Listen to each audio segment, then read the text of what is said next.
सास की सोच। गौतम, जा अपनी जोरू को बोल, अभी थोड़ी देर में तैयार होकर नीचे आ जाना। वैसे भी सारे मेहमान आ चुके हैं। जी माँ। अरे गौतम की माँ, कब मिला रही हो अपनी बहू से? मैंने तो उसकी सुंदरता के बड़े चर्चे सुने हैं। आज हम भी तो देखे कितनी सुंदर है। वैसे मेरी बहू से तो कम ही होगी। काकी, भाभी इतनी सुंदर है ना कि हमको डर है कहीं किसी की बुरी नजर ना लग जाए। देखते हैं कितनी सुंदर है। अरे आप चुप कर और देख अपनी भाभी को, तैयार हुई या नहीं। अरे लो, भाभी आ गई। अरे कितनी सुंदर है, इसके चेहरे पे तो चांद सी चमक है। सुन रिमझिम, क्या नाम है तेरी भाभी का? सही पहचाना आपने, चांदनी है मेरी भाभी का नाम। क्या हुआ काकी, मुंह से बाहर शब्द नहीं निकल रहे? या चांदनी भाभी की चांद सी सुंदरता ने आपका मुंह बंद करवा दिया? हाँ, सुंदर तो है, पर सुंदरता से क्या होता है? लड़की में गुण भी तो होने चाहिए। मेरी बहू में सुंदरता के साथ साथ संस्कार भी है। अरे वाह गौतम, सच्ची में तुम्हारी बीवी बहुत सुंदर है। हाँ, एकदम चांद जैसे अलग चमक रही है तुम्हारी बीवी इस पूरी पार्टी में। बात तो तुम एकदम सही कह रहे हो। इस भीड़ में भी सबसे अलग चमक रही है मेरी चांदनी। आज इस पार्टी में तुम्हारी बीवी की सुंदरता ने 4 चांद लगा दिया है। कुछ दिनों बाद जब गौतम की माँ आस पड़ोस की औरतों से गप्पे मार रही होती है। माँ जी, मेरी माँ की तबीयत थोड़ी खराब है, आप इजाजत दो तो क्या मैं और गौतम एक बार वहाँ हो आए? हाँ हाँ बहू, ठीक है। जब शाम को गौतम काम से आ जाए तो अपने मायके हो आना। ये क्या, उसने बोला और तुमने जाने दिया? हाँ, अभी उसने बताया तो सही, उसकी माँ की तबीयत खराब है। लेकिन तुमने जाने क्यों दिया? तुम्हें मना कर देना चाहिए था। लेकिन क्यों? अरे तुम्हारी बहू को अभी शादी किए थोड़े ही दिन हुए हैं और वो अपने मायके जा रही है। अरे घूमने थोड़ी ना जा रही है, वो अपनी माँ को देखने जा रही है। अरे कुछ नहीं जानती, बहुत भोली हो। ये बहुएं बस बहाने बनाती हैं अपने मायके जाने के लिए। मैं तो कहती हूँ तुम अपनी बहू पे थोड़ा ध्यान दो।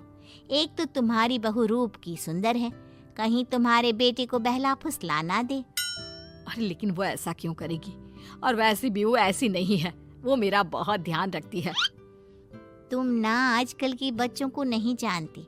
शुरू शुरू में ये सास की सेवा करना, परिवार का ख्याल रखना बहुत अच्छे से जानती है और पीठ पीछे अपने पतियों को परिवार से अलग होने की सलाह देती रहती है। क्यों बहनों, क्या मैं गलत कह रही हूँ? हाँ, वैसे बात तो सही है आपकी। और पता है, मेरी बहन की बेटी की शादी को अभी 1 महीना भी नहीं हुआ और उसका बेटा अपनी बीवी की हर बात मानता है। और तो और अपनी बीवी के लिए अपनी माँ से लड़ता भी है। पूरा का पूरा अपनी जोरू का गुलाम बन गया है।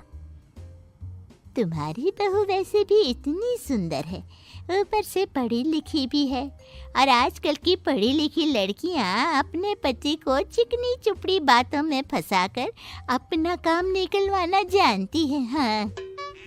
अरे हाँ, पर मेरी बहू चांदनी समझदार है। हाँ, यही तो बात है। तुम किसी के चेहरे पे देखकर उसके दिमाग में क्या चल रहा है वो थोड़ी ना बता सकती हो। और हाँ, अपनी बहू के चांद से सुंदर चेहरे को देखकर धोखा मत खा जाना। अरे जरूरी थोड़ी ना है जो इंसान चेहरे से सुंदर हो वो मन से भी सुंदर हो, क्योंकि चांद पे भी तो दाग होते हैं। थोड़ी देर बाद सभी अपने अपने घर चले जाते हैं। शाम को चांदनी और गौतम घर आते हैं। और बहू, माँ को देखाई? जी माँ जी, अब थोड़ा ठीक है। बहू, अब तुम्हारा घूमना फिरना हो गया हो तो घर के कामों में मेरा हाथ बटाओ। जी माँ जी। मेरा ये घुटनों का दर्द कभी भी शुरू हो जाता है। बहू, लगता है आज सारा काम तुझी को करना होगा।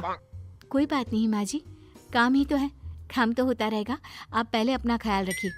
ठीक है, अब तो इतना बोल ही रही है तो मैं अपने कमरे में आराम करने जा रही हूँ। अगले दिन सुबह जब गौतम ऑफिस के लिए निकल रहा होता है। माँ, अब कैसा है तुम्हारे घुटनों का दर्द? ज्यादा तो नहीं हो रहा? नहीं तो शाम को चांदनी आपको डॉक्टर के पास दिखाएगी। तुझे किसने बताया? बहू ने इतनी जल्दी तेरे पास मेरी चुगली भी कर दी? हाँ, चुगली नहीं, उसे आपकी चिंता है इसलिए उसने मुझे बताया। उसे डर था कहीं आपका दर्द बढ़ ना जाए। थोड़ी देर बाद चांदनी वहाँ आती है। माँ जी, मैं सोच रही थी हम लोगों को अब किसी दूसरे घर में शिफ्ट हो जाना चाहिए। लेकिन क्यों? और अचानक से तुम्हें ये ख्याल क्यों आया? वो माँ जी, मेरी एक सहेली अपना घर बेच रही है और उसका घर गौतम के ऑफिस के पास पड़ता है। और देखिए ना, गौतम को यहाँ से ऑफिस कितना दूर पड़ता है और आपके लिए भी बाजार दूर पड़ता है। अगर हम वो घर खरीद लेते हैं तो हमारा कितना फायदा है। गौतम को ऑफिस के लिए दूर नहीं जाना पड़ेगा और आपको जब शॉपिंग जाने का मन करे आप जा सकती हो। ऊपर से वो मेरी दोस्त है तो वो हमें घर थोड़े कम दाम में भी बेचेगी। हाँ, बात तो तुम सही कह रही हो। कोई जरूरत नहीं है घर बदलने की। और तू क्या अपनी बीवी के हाँ में हाँ मिला रहा है? लेकिन माँ, मैंने एक बार बोल दिया ना तो बस, अब इसके बारे में कोई बात नहीं होगी। और ये कहते हुए वो अपने कमरे में चली जाती है। चांदनी भी उनके पीछे पीछे चली जाती है। क्या हुआ माँ जी? मैं कुछ दिनों से देख रही हूँ आप कुछ अजीब सा बर्ताव कर रही हैं। क्या अजीब सा? ऐसा ही तो करती हूँ। अगर तू मुझसे घर के बारे में बात करने आई है तो पहले ही कह देती हूँ, बिल्कुल नहीं। नहीं माँ जी, घर के बारे में बात करने नहीं आई। माँ जी, मुझसे कोई गलती हो गई है क्या? अगर कोई गलती की है तो डांट दीजिए, बात कीजिए। पर माँ जी, ऐसा व्यवहार मत कीजिए। मैं बिल्कुल बुरा नहीं मानूंगी। और अगर आप अभी बताना नहीं चाहती तो आपका जब मन करे बता देना।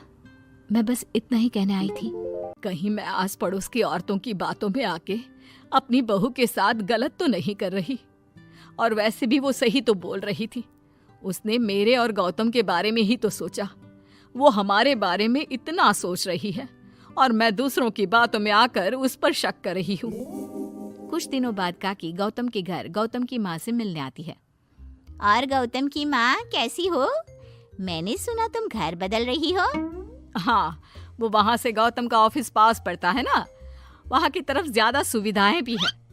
लेकिन इतनी जल्दी तुमने घर कैसे ढूंढा? किसने बताया? मुझे भी बताओ, मुझे भी अपना घर बदलना था। ये चांदनी का आइडिया था, उसी ने घर ढूंढा।